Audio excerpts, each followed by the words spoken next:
one of the main points I was making today was from a little bit of history when we were heavily involved in Europe and around European funding.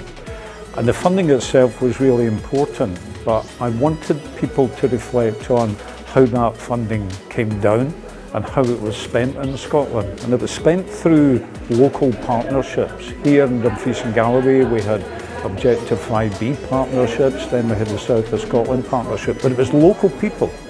Local representatives from the local authority, from enterprise, from tourism sector, from the third sector, who put calls out for the funding and scored those projects and made sure that they aligned with local needs.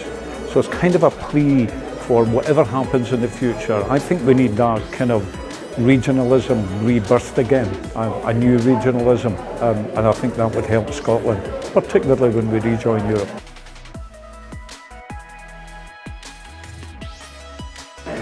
The cultural sector, and by that I mean I suppose the professional cultural sector in Scotland and the UK, has always been very closely involved, or for a long time has been very closely involved with Europe. And I think one of the things that culture does, most of the population participate in one way or another through museums, film, theatre, music, what have you, with culture on a daily basis, almost certainly throughout the year. And there's a very strong way in which cultural organisations can work with other organisations in a number of fields, actually, whether it be around Europe or around climate change, which is the work that I do with Creative Carbon Scotland. There are many ways in which collaboration across different sectors is really important to bring about change in society. It was a fantastic event today. It was a real privilege to be invited along. I really enjoyed hearing what the other speakers had to say, and particularly the really informed comments and questions from the audience.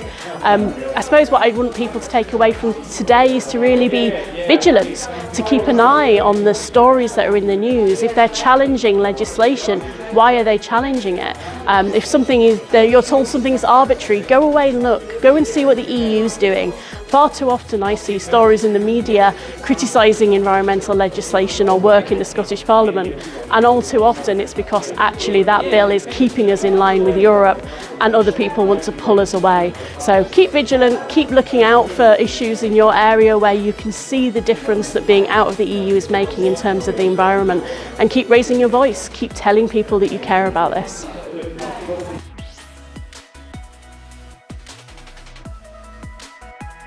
One of the things I think we need to do as Europeans and as people who oppose Brexit, there's policy stuff we need to do, there's lobbying with political parties, but we need to tell a story of European Britain. We need to say we are Europeans, and that is where we see our shared destiny and future.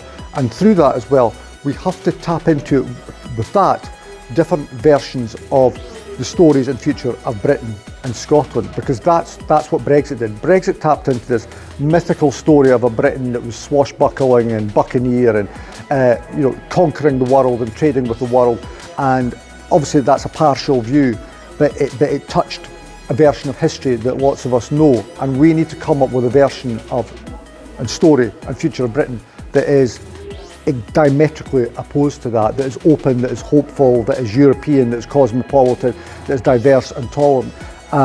With that, I think the pro-European case can go far. Without it, Brexit would still, and the Brexiteer argument would still tragically dominate. So I think that is pivotal to meetings and gatherings like this and the European movement.